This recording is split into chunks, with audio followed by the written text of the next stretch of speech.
Hi, I'm your friendly neighborhood Spider-Man.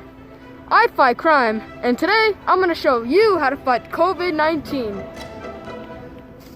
We are going to Dollar General to make our own hand sanitizer.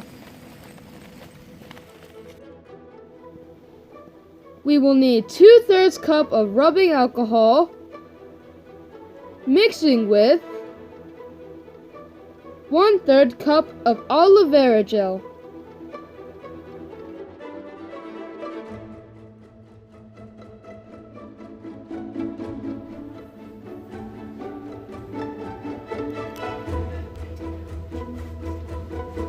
Do you need rubbing alcohol?